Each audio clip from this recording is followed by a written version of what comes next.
Okay, so today's topic is conditional statements. Conditional statements क्या होते हैं कि जहां पर अपन कंडीशन दें, कंडीशन के हिसाब से अपना कोड रन होगा। क्लियर? तो जैसे कि यहाँ पर क्या है, अपन इफ एल्स पढ़ रहे हैं, तो यहाँ पर मैंने लिखा इफ और यहाँ पर कोई कंडीशन दी, यहाँ पर क्या है, ये कंडीशन।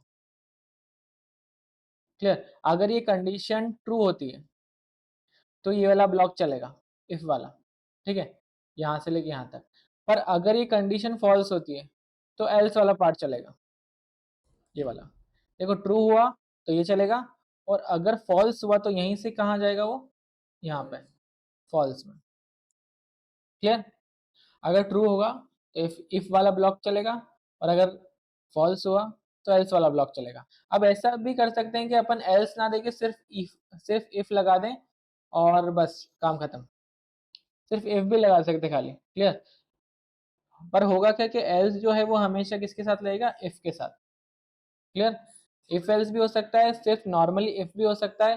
और एक और चीज क्या होती है, उसको अपन बोलते हैं, यहाँ पर इफ कंडीशन लगाई और यहाँ पर इफ ब्लॉक, फिर एल्स, और फिर आप चाहते हो कि एक और कंडीशन लगानी है तो एल्स के आगे एक और इफ लगा दो, फिर यहाँ पर एक और कंडीशन दे दो, और फिर आखिरी में जाके एल्स लिख दो।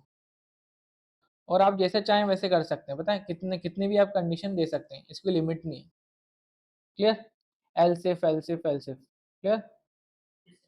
तो अब इसको एक बार अपन इम्प्लीमेंट करके देखते हैं। तो इम्प्लीमेंट करके देखते हैं हम कहीं पे, कोड में। ठीक है, तो लेट्स हैव अ लुक। मान लो कि मैंने दो वेरिएबल्स बनाए, let a equal to 10, let b equal to 20। यहाँ पर मैंने कंडीशन लिखी, if a is less than b। अगर a जो है वो b से लेस हो तो क्या प्रिंट कर दो, प्रिंट कर दो a इज ग्रेटर। क्लियर? और अगर ये कंडीशन फॉल्स हुई तो यहाँ पर एल्स भी लिख दो। तो एल्स में लिख दो console log b is greater. अब देखो, a is less than b, condition true. तो अगर कंडीशन ट्रू है तो इफ वाला ब्लॉक चलेगा, तो ये वाला ऐसा कैसा प्रिंट हो गया। क्लियर? और इन केस अगर कंडीशन में उल्टी कर दो तो ये कंडीशन फॉल्स हो जाएगी। तो अगर कंडीशन फॉल्स हुई तो क्या आ जाएगा, एल्स वाला ब्लॉक चल जाएगा। क्लियर? ये इफ एल्स था। अब मान लो कि यहाँ पर मैंने एक और ले रखा है, let c equal to 30। Clear? अब अपन को तीनों में से ग्रेटेस्ट निकालना है, तीनों में से सबसे बड़ा कौन है। तो क्या करेंगे, एक कंडीशन तो हो गई a is greater then b, तो a इज ग्रेटर आ गया। फिर एक और कंडीशन क्या लिख सकते हैं अपन, यहाँ पर लिख सकते हैं a इज ग्रेटर, या फिर अपन लिख सकते हैं a is less than b, या फिर ग्रेटर देन b, कुछ भी। चलो यहाँ पर अपन लिखते हैं c और यहाँ पर लिखते हैं a। Clear? a is greater then की जगह मैं क्या लिख देता हूँ, यहाँ पर c is greater then a। Clear? एक कंडीशन ये लिख ली, और यहाँ पर एल्स के बाद मैंने वापस से इफ लगाया और यहाँ पर एक कंडीशन लिख रहा हूँ मैं, उसमें मैं लिख रहा हूँ c is greater then b, और यहाँ पर मैंने क्या लिख दिया, c is greater then b। देखो, तो अब क्या आएगा, देखो सबसे पहले कंडीशन चेक होगी। कौन सी कंडीशन, कि क्या c जो है वो ग्रेटर है a से, तो हाँ ये वाला प्रिंट हो गया। अब पता है वो इस वाली कंडीशन पे कभी जाएगा ही नहीं, क्योंकि पहली वाली कंडीशन ट्रू हो गई तो दूसरी वाली पे क्यों ही जाएगा। मान लेते हैं ऐसा कि पहली वाली कंडीशन फॉल्स हो जाती तो वो दूसरी वाली पे चेक करता। ठीक है? तो अगर आपको तीनों में से ग्रेटेस्ट निकालना है तो ऐसा कौन सा तरीका होगा जिससे आप तीनों का ग्रेटेस्ट निकाल लो। अपन ने पढ़े थे, क्या पढ़े थे, लॉजिकल ऑपरेटर्स। तो लॉजिकल ऑपरेटर्स में अपन ने एंड और पढ़ा था। क्लियर? तो यहाँ पर अपन यूज कर सकते हैं। तो लेट्स हैव अ लुक, कि अगर मैं यहाँ पर लगाता हूँ इफ कंडीशन और उसमें लिखता हूँ a is greater then b and a is greater then c। देखो क्या है, दोनों कंडीशन चल रही है। अगर a b से भी बड़ा है और a c से भी बड़ा है तो एक अपन क्या करेंगे, यहाँ पर एक कंसोल लॉग कर देंगे, मैसेज प्रिंट करवा देंगे, क्या करवा देंगे कि a इज ग्रेटर, शायद a इज ग्रेटेस्ट। ठीक है, एक कंडीशन तो ये होगी। अब दूसरी कंडीशन में क्या करेंगे, ये तो a के लिए था, अब b और c के लिए लगानी पड़ेगी। तो b के लिए क्या करेंगे, अपन वापस लिखेंगे else if B is greater than A and B is greater than C। तो यहाँ पर कंसोल लॉग लिख देंगे अपन, क्या कर देंगे, B is greatest। क्लियर। अब उसके बाद यहाँ पर आए और वहां पर वापस से एल्स इफ कर दिया, एल्स इफ, या फिर एल्स भी कर सकते हैं। देखो पहली कंडीशन किससे हो गई, ए से हो गई, दूसरी कंडीशन कैसे हो गई, बी से हो गई, तो बचा कौन, सी। तो अपन डायरेक्ट भी मैसेज प्रिंट करवा सकते हैं, पर आप चाहो तो क्या कर सकते हैं अपन कि वापस से कंडीशन और लगा लेते, चलो C is greater than A and C is greater than B. तो यहाँ पर कंसोल लॉग में हो जाएगा C is greatest, C is greatest. Clear. अब आखिरी में एक और मैसेज प्रिंट कराना है, यहाँ पर कंसोल लॉग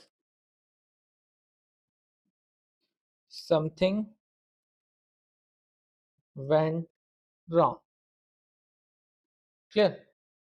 अब देखो यहाँ पर अपन ने जब एंड ऑपरेटर पढ़ा था तो यहाँ पर क्या था कि एंड ऑपरेटर के लेफ्ट वाली कंडीशन और राइट वाली कंडीशन दोनों ट्रू होगी तो वो कोड रन होगा। क्लियर। तो यहाँ पर a is greater then b और a is greater then c क्या ट्रू है, a is greater then b में क्या, a में 10 है, b में क्या है 20, तो ये फॉल्स हो गया यहाँ पे। तो अगर ये यहीं पे फॉल्स हो गया तो इसको आगे बढ़ने की जरूरत है ही नहीं। तो इसको अपन एक और चीज क्या बोलते हैं, शॉर्ट सर्किटेड एंड।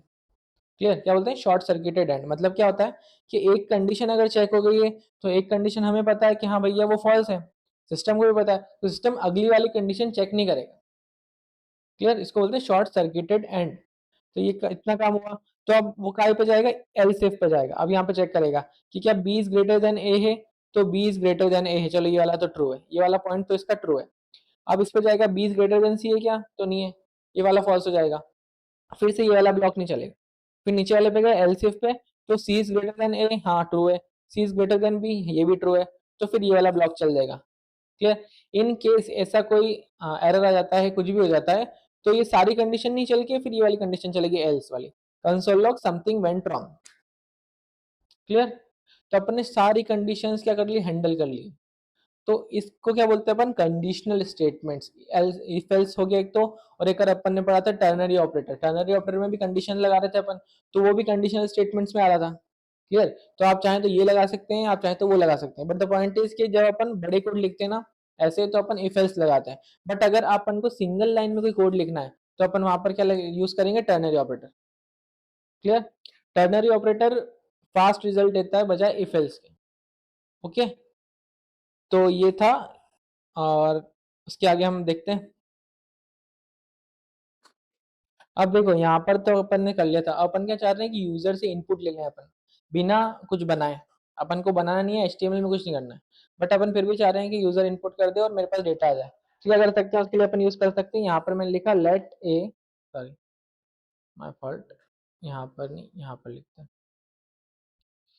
यहाँ पर लिखा मैंने let a is equals to prompt, ये प्रॉम्प्ट, और यहाँ पर फिर अपन ये करते हैं, ब्रैकेट लगाते हैं और यहाँ पर एक मैसेज पास करते हैं। यहाँ पर मैंने बोला एंटर अ नंबर।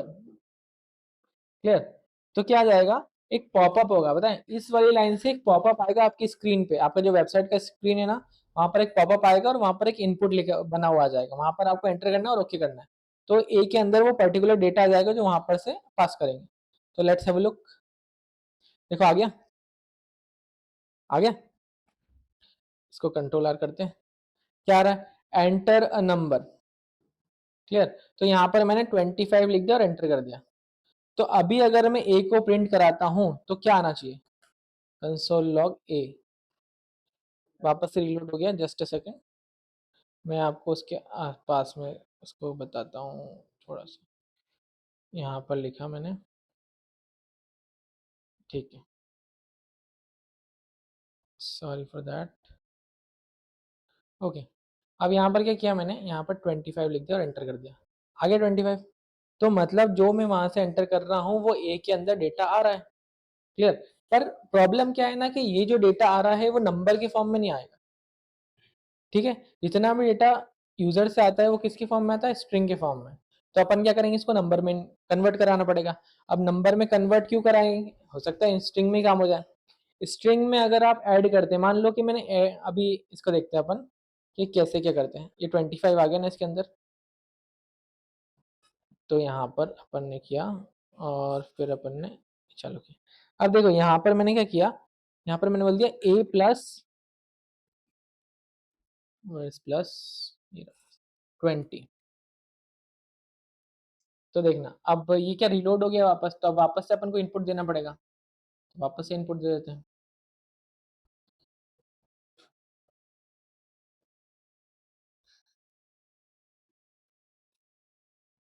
ओके, तो यहाँ पर से मैंने दिया 25 और एंटर। अब देखो क्या आ रहा है, 2520। मैंने क्या बोला था, 25 + 20। तो अगर अपन किसी भी स्ट्रिंग में इंटीजर को प्लस करते हैं तो वो कॉन्केट हो जाता है। कॉन्केट मतलब क्या होता है कि वो आगे से जुड़ जाएगा। जैसे 25 है ना, 25 एक स्ट्रिंग थी, अब 25 + 20 क्या हुआ, 2520। पर अगर 25 एक नंबर होता तो क्या होता है, यहाँ पे आउटपुट आता पर्टिकुलर 45। क्लियर। पर अगर स्ट्रिंग में आप नंबर जोड़ते हो तो वैसा कैसे जुड़ जाता है। क्लियर। अपन क्या चाह रहे हैं कि अपन एक ऑपरेशन कराना चाह रहे हैं, कौन सा, addition operation between two numbers. तो अपन को ये स्ट्रिंग को क्या में कन्वर्ट करना पड़ेगा, नंबर में। क्लियर। तो देख लेते हैं। तो यहाँ पर मैंने लिख दिया इस इस स्टेटमेंट से पहले मैंने क्या लिखा, a is equals to number number dot parse int. और यहाँ पर मैंने क्या कर दिया, a को पास कर दिया। अब देखो पार्स इंट क्या मेथड है, पार्स इंट क्या कर रही है कि वो पार्स कर रही है इंटीजर को। कैसे, क्या अपने पास स्ट्रिंग थी, तो अगर मैं उसके इस मेथड के इनपुट में स्ट्रिंग देता हूँ तो वो क्या करेगी, उस स्ट्रिंग को कन्वर्ट किस में कर देगी, नंबर में। और यहाँ नंबर काय में स्टोर हो जाएगा, ए के अंदर। Getting my point, clear. अब अगर मैं यहाँ पर से फिर से एक इनपुट देता हूँ, तो इस बार अगर मैं करता हूँ कंसोल लॉग a + 20, तो क्या आउटपुट आना चाहिए मेरे पास। तो लेट्स हैव अ लुक। यहाँ पर मैंने लिखा, वापस से मैंने लिखा 25 और एंटर। क्या बता, रिलोड नहीं हुआ, जस्ट अ सेकेंड। यहाँ पर मैंने लिखा 25 एंटर, तो क्या आया देखो, 45 आ गया। अब पिछली बार और इस बार का आउटपुट का अंतर देखा, तो पिछली बार स्ट्रिंग थी, अभी हमारे पास दोनों नंबर, इसीलिए क्या हो रहा है, एडिशन हो रहा है। अगर स्ट्रिंग के अंदर नंबर ऐड करवाते हैं अपन तो क्या होता है, वहां पर कॉन्केटिनेशन होता है। क्लियर। ठीक है, तो the next topic is switch case. अब स्विच केस क्या काम में आता है, जस्ट वेट अ मिनट।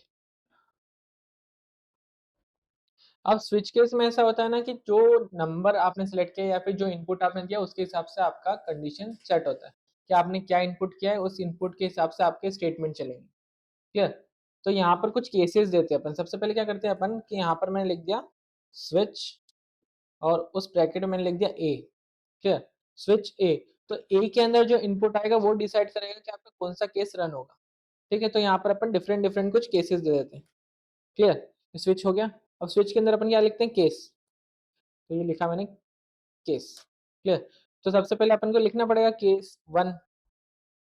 और यहाँ पर कुछ भी लिख सकते हैं अपन, मान लो कि मैंने कंसोल लॉग में लिख दिया, कंसोल लॉग में लिख दिया 1, फर्स्ट लिख दिया ऐसे कैसे। ठीक है, तो ये हुआ मेरा फर्स्ट केस। अब केस 2 में मैंने क्या लिख दिया, केस 2। बट एक और तरीका बताता हूँ मैं कि अब क्या चेंजेस आएंगे। देखो यहाँ पर मैंने फिर से कंसोल लॉग लिख दिया, इस बार मैंने फर्स्ट की जगह क्या लिख दिया, सेकंड। और उसके बाद केस 3, और यहाँ पर मैंने कंसोल लॉग में लिख दिया थर्ड। ठीक है, ये 3 केस लगाए मैंने। अब यहाँ पर अपन को ए के अंदर इनपुट देना पड़ेगा। यहाँ पर मैंने क्या किया, लेट ए इक्वल टू 1। तो अगर मैं देखो क्या हुआ कि अगर मैंने यहाँ पर 1 दिया है तो कौन सा केस चलना चाहिए था, फर्स्ट वाला केस चलना चाहिए था, पर चल कौन सा गया, तीनों चल गए। तो यहाँ पर एक चीज की कमी है, उसको हम बोलते हैं ब्रेक स्टेटमेंट। तो ब्रेक स्टेटमेंट में क्या होता है कि आपको हर एक केस के बाद यहाँ पर लगाना है ब्रेक। देखो ब्रेक लगाया तो देखो खाली फर्स्ट वाला चला। अब हर एक स्टेटमेंट जितने भी मैंने केसेस लिखे ना यहाँ पे, उन सब क्या क्या लगाना है मेरे को, ब्रेक। लगा दिया ब्रेक, और यहाँ पर अपन एक और ब्रेक लगाएंगे। ठीक है, ब्रेक। अब देखो इतना हुआ है, अब अपन में जहाँ जो यहाँ पर वो डालूंगा ना, सॉरी यहाँ पर 2 लिखा तो यहाँ पर सेकंड केस चलेगा, मैं 3 लिखूंगा तो थर्ड केस चलेगा। क्लियर? क्योंकि ऊपर से लेकर के नीचे तक वो चेक करता है कि आपने कौन सा नंबर दिया है। आप आपका जो ए है ना, अगर यहाँ पे एबीसीडी लेनी होती तो एबीसीडी ले लेते हैं अपन, एबीसीडी में इनपुट ले लेते हैं, कोई इशू नहीं। क्लियर? यहाँ पर ए में चेक करेगा कि फर्स्ट वाला केस ए से मैच कर रहा है कि नहीं कर रहा है। 1 1 दोनों 1 1 है तो 1 वाला चल जाएगा। ये दोनों 2 और 2 दोनों 2 2 होगा तो सेकंड वाला चल जाएगा। मतलब ए की वैल्यू चेक होती है आपके केस के नंबर से। ठीक है? ठीक है, केस के नंबर से, या फिर अल्फाबेट में लेना है तो अल्फाबेट में ले लो, स्ट्रिंग में लेना है स्ट्रिंग में ले लो। वो कोई फर्क नहीं पड़ता कि आप इनपुट में क्या ले रहे हो। क्लियर? आप केस के आगे यहाँ पर मैंने 1 2 3 लिख रखा है, आप आपके हिसाब से अल्फाबेट ले सकते हो, कुछ भी ले सकते हो, चाहे तो सिंबल ले लो, डजंट मैटर। क्लियर? तो इतना काम हो गया। और ये ब्रेक स्टेटमेंट क्या करते हैं कि इन केस मान लो कि 1 लिखा मैंने यहाँ पे और ब्रेक नहीं लगाया, तो फर्स्ट केस चल जाएगा, और जब तक इसको ब्रेक नहीं मिलेगा तब तक ये सारे केस क्या कर देगा, रन कर देगा। क्लियर? तो इसीलिए हर एक स्टेटमेंट के आगे, हर केस के आगे अपन क्या लगाना है, ब्रेक लगाना है, ताकि उसको पता रहे कि यहाँ से यहाँ तक मुझे रन करना है और फिर रुक जाना है, यहाँ से बाहर हो जाना है। क्लियर?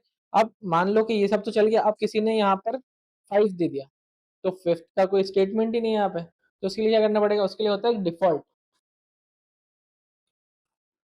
ये डिफॉल्ट, अब डिफॉल्ट में अपन ने लिख दिया कंसोल लॉग रॉन्ग इनपुट।